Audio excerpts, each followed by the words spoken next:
Bruce Wayne travels to the Far East, where he is trained in martial arts by a member of the League of Shadows. When they reveal the League's purpose, Wayne returns to Gotham City intent on cleaning it up without resorting to murder.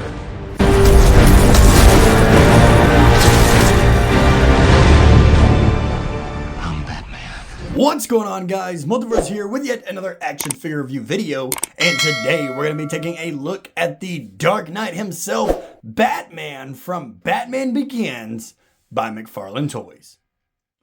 Starting off this video, guys, we are of course taking a look at the beautiful McFarlane packaging. We do of course see the open face window with the black, white, and blue, seeing the Dark Knight himself looking absolutely phenomenal. Obviously we see DC Multiverse and Batman's name down at the bottom. Flipping over to the side, guys, we see Batman from Batman Begins. Over on the back is the beautiful image from the movie poster. Looks absolutely amazing. I love this shot with all the bats and Christian Bale's Batman. Flipping over to this side, guys, not really much going on other than, of course, DC Multiverse, Batman, and the QR code for DC Universe Infinite. Nothing really going on at the top. And then down here at the bottom is the barcode for you barcode guys. Well, so the guys, let's go ahead and rip the Dark Knight out of his packaging and see how he looks.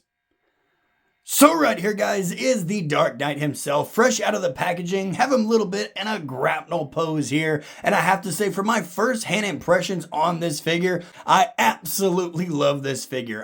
So this right here, guys, is something that I love seeing from McFarlane and why I keep saying I want him to keep the DC license. He is all about detail, detail, detail, detail. I love how armored that this Batman looks inside the Batman Begins suit. This right here has been on my wish list for the longest time. Ever since I started collecting Batman figures, when we got the Dark Knight ones, I absolutely love those ones. I already have them. We're kind of going to burn through those as quickly as I can, but this right here was my bat suit for the Dark Knight trilogy. I was not on board when he switched over to the Dark Knight suit. Don't get me wrong, it's still an alright suit, it's okay, but this right here, guys, is the figure that I'm going to have at the front of the collection. That's just me, that is my opinion, but this is the best bat suit. For my first-hand impressions, guys, I'm already telling you, I love this figure, and I cannot wait to take a deeper dive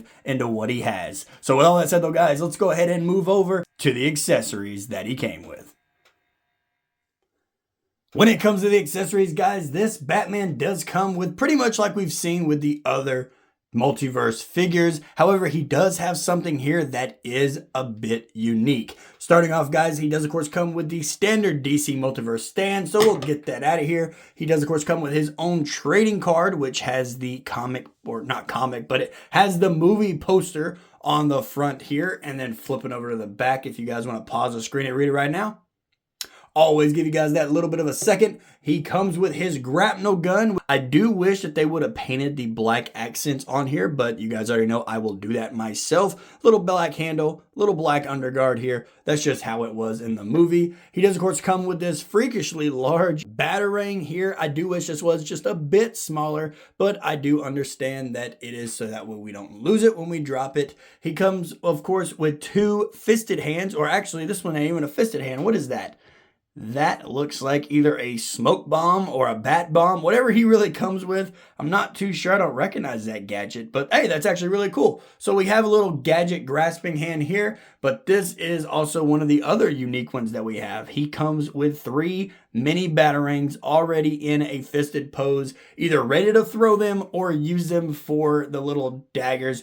I want to say, if my memory serves me correctly, he held them like this at the end when he's fighting Ra's al Ghul. You'd ever learn to mind your surroundings. I want to believe. However, I do love getting something unique, something different for Batman here. And then, of course, on his other hand, we do, of course, have a fisted hand and a grasping hand. With all that said, guys, let's go ahead and move away from the accessories and take a deeper dive into the detail.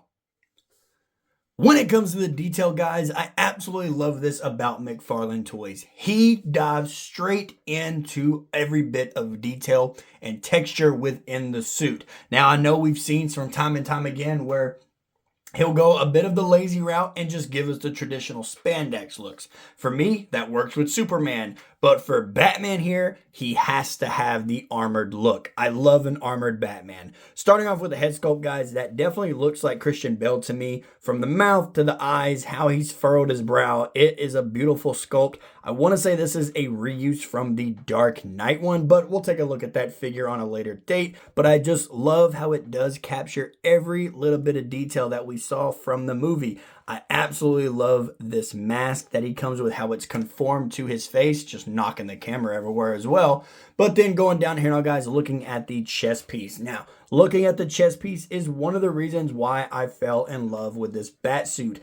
The big, wide bat logo stretched across the chest is how I picture Batman. Every single time I say Batman, and the first thing that pops in my head, one is, of course, the animated series. But then secondly is when I picture my own bat suit, it is with a big, broad bat emblem stretched across the chest. I hated how they took, I understand it's the movie logo, so they had to make it match, but I hate how small they made this emblem be on the future Dark Knight suit. Now, if they would have done something like that would have been perfect. But they just made the bat emblem so tiny and like it wasn't important to the character. I feel like a big bat symbol is very important to a Batman suit. Looking at the rest of the armor here, guys, it is done beautifully. I do love the difference in texture that we can see from the undersuit to the over armor he has going on here.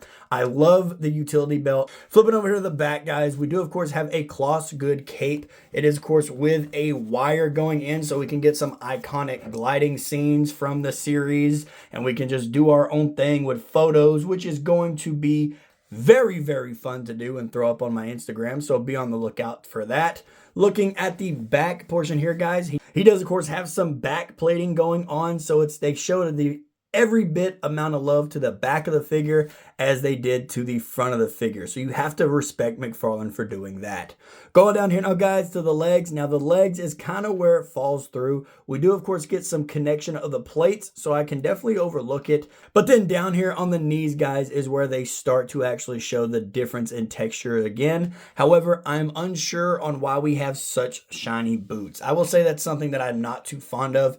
Definitely going to brush it over with some matte black, but I'm not sure why the boots are so shiny. And I actually just noticed by holding it up to the light, even the gauntlets are shiny too. So I'm not really sure why they decided to go that route. Maybe it's like that in the film. I don't know. I haven't seen Batman Begins in a few years, so it's definitely been a little bit since I've actually stared at the suit and broke it down piece by piece.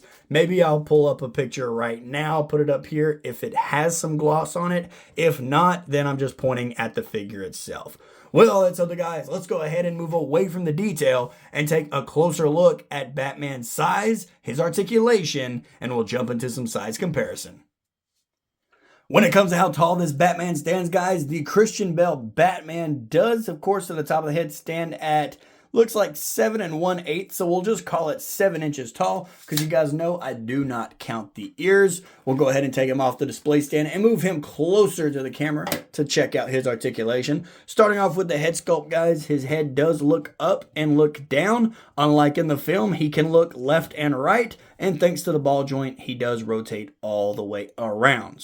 Going over here now, guys, looking at the arms, he does, of course, come with a useful butterfly joint. His arms go out about 90 degrees. They rotate all the way around. Has some bicep swivel, but the shoulder pad is connected to the bicep. I'm not too crazy about that because it does get in the way of the bicep swivel, but we will take what we got. He does, of course, come with double hinged elbows. His hands are interchangeable, so they do, of course, rotate and then hinge up and down as well. Going down here now, guys, looking at his ab crunch. His ab crunch goes all the way back, so he is a big player at the DC Limbo parties. He does actually have a bit of crunch forward, which is very rare for a McFarlane. He does also get some side tilt in there. He does, of course, come with some waist swivel and waist tilt, front, back, and side to side. He can hit the bat splits. His legs go out about that far. They go back about that far, getting a little bit stuck by the rubber bat buttocks.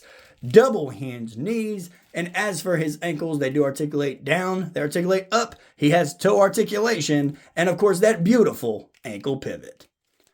Starting off with a size comparison, guys, here we have Christian Bale's Batman sitting next to Michael Keaton's Batman, and as you can see here, Bale stands just a bit taller than Keaton. Next up for the size comparison, guys, here we have Bale standing next to the ZD Toys Deadpool, and as you can see here, Bale still stands taller. And last but not least, guys, here we have Batman standing next to the legendary Marvel Legends Iron Man, and as you can see here, it just simply does not work.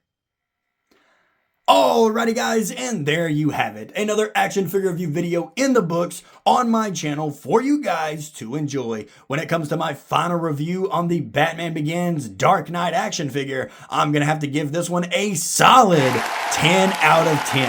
Now, the reason for my 10 out of 10 is because I love this bat suit. It is something that has been on my wish list since I started collecting years and years ago. Now, I've never been able to find one that looks as good as this one. There's so much detail was put into it. I absolutely love this guy. This is definitely going on the top shelf. With all that said though, guys, if you did enjoy this video, don't forget to hit the like button and subscribe if you are new. I'm trying to get back to my original schedule of at least 2 videos a week, maybe 3 if I can swing it, but we will play it day by day. With all that said though, guys, I'm getting out of here, and I will see you in the next video. Later.